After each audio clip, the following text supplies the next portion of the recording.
Պարոն նախագահ,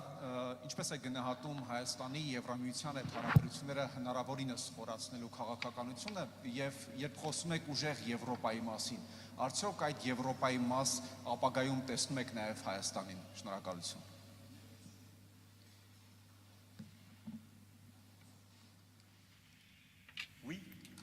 Այո, եւ կարծում եմ, որ սա ճիշտ ընտրություն է, ես փորձեցի դա քիչ առաջ բացատրել, կասեմ թե ինչու։ Երբ 22 թվականի գարնանը մենք առաջարկեցինք, երբ առաջին անգամ 22 թվականի աշնանը ժողով կազմակերպել հենց Պրահայում, որը որքան կարևոր էր եւ վարչապետ Փաշինյանը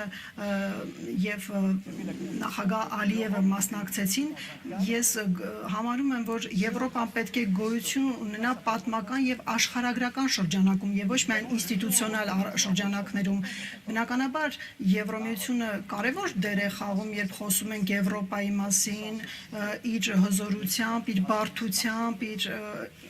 ինտեգրացիայի աստիճանով, բայց սրանով չի սահմանվում ամեն ինչ։ Եվրոպան դա աշխարհագրություն է, պատմություն, քաղաքակրթություն, այսօր մենք առավոտյան տեսանք եւ խոսում էինք պատվիրակության հետ, որոնք ինձ հետ այցելեցին Մատենադարան։ Այսինքն այս պատմությունը տեսնելով Հայաստանի, մենք կարող ենք միայն արձանագրել, որ Հայաստանը եվրոպական պատմություն ունի, քրիստոնեության իր դերով, իր ուրեմն պատմությամբ, եւ եվրոպական քաղաքական համայնքը դա հենց այդ մեծ Եվրոպայի մայրցամաքի ճանաչումն է, եւ եթե համարենք, որ այն փաստը, որ Իսլանդիայից մինչև Ադրբեջան եւ Հայաստան կա ինչ-որ բան, եւ մենք պետք է կառուցենք այստեղ ընդհանուր հիմքեր։ Ես համոզված եմ, որ երբ մենք խոսում ենք պաշտպանության, անվտանգության, թրաֆիկինգի դեմ պայքարի, միգրացիայի, էներգիայի մասին եւ ժողովրդավարական տարածքների պաշտպանության մասին, այստեղ ամբողջ իմաստը կա այդ եվրոպական համայնքի, որովհետեւ մեր տարածաշրջանները զոհ են դարձել կայսրությունների եւ դուք գիտեք Հարավային Կովկասը ինչպիսի պատմությունների միջով է անցել եւ Եվրոպայի կառուցմամբ արևմտյան Եվրոպան կարծես իմունիտետ է ձեռք բերել այդ ամենի դեմ 90 թվականներից ի վեր նա թույլ տվեց նաեւ կենտրոնական Եվրոպայի երկրներին միանալ այդ պատմությանը եւ այժմ սա ընդհանուր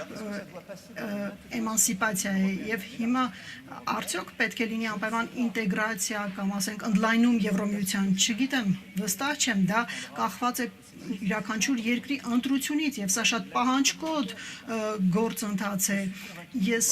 վստահ եմ, որ մենք չպետք է սպասենք դրան, այսինքն հենց այս պահից հաշվի առնելով աշխարհում իրավիճակը գործել եւ հենց այդպես էլ մենք արեցինք վերջին տարիներին։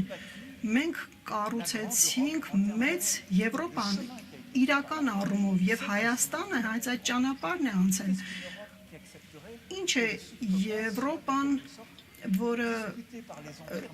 ընդունի, որ ասենք կայսրությունները իրար մեջ բաժանեն Հարավային Կովկասը։ Սա չէ Եվրոպան։ Եվ նույն ձևով ո՞րն է Հայաստանի ապագան, եթե ոչ եվրոպական ապագա, սա միակն է, որ կարող է երաշխավորել խաղաղություն եւ հավասարակշռություն։ Եվրոպան դա ընդհանուր ծրագիր է։ Երեք